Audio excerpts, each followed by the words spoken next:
accroché au guidon, sinon bah, c'est pas drôle.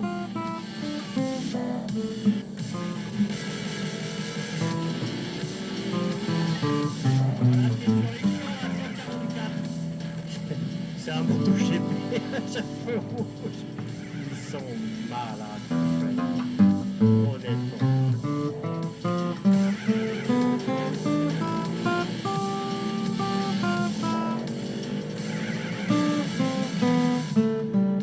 C'est que je suis. Il faut que je commente le Grand Prix et que je fasse la course en même temps. Imagine le moto.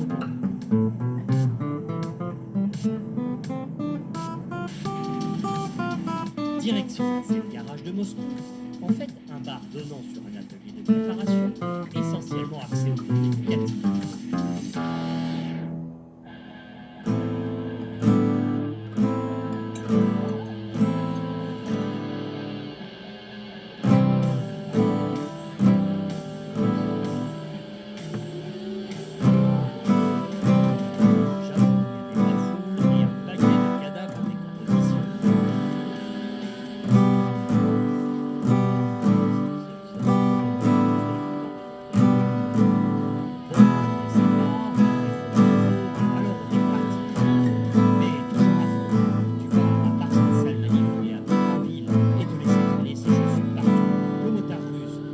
Sympa et pas si différent du motard gaulois.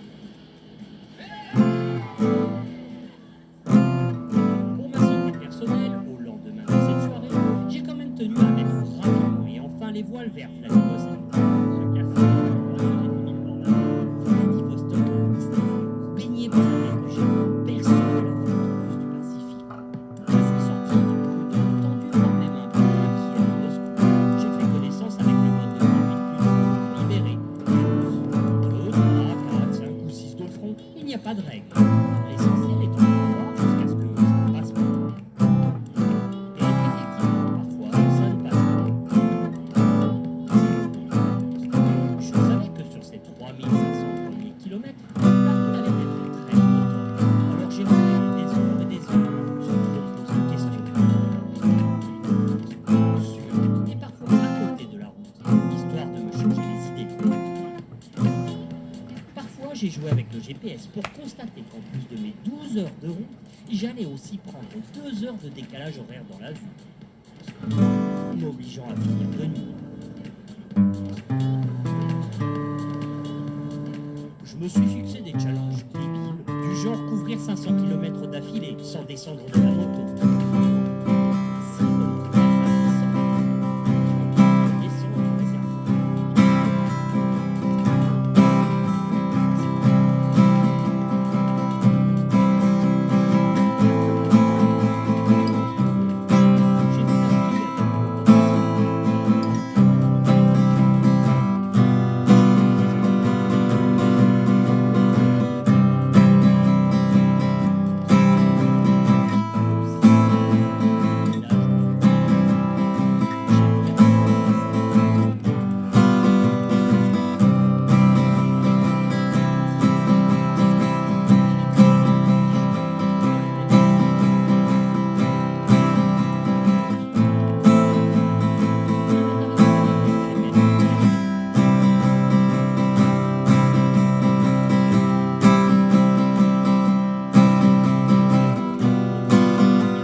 Bah non, moi je peux te dire que j'ai roulé en moto et même dedans, jour et nuit. Dans la moto, j'ai mangé. Mais j'ai aussi dormi dedans. Il faut dire que de toutes ces longues lignes droites de sapin, à rendre jaloux Ikea, l'absence d'horizon et de vue ont parfois sapé le moral. Alors j'ai fait voler mon drone. Le seul capable de me faire prendre un peu de hauteur dans toute cette histoire.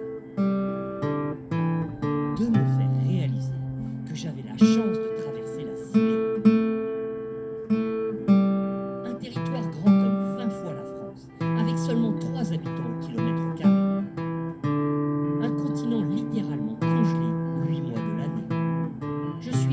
descendu sur Terre et aussitôt retombé sous le charme indescriptible et improbable de la Transsibérienne. On ne roule pas sur la Transsibérienne, monsieur, mais on s'y aventure. Et certainement...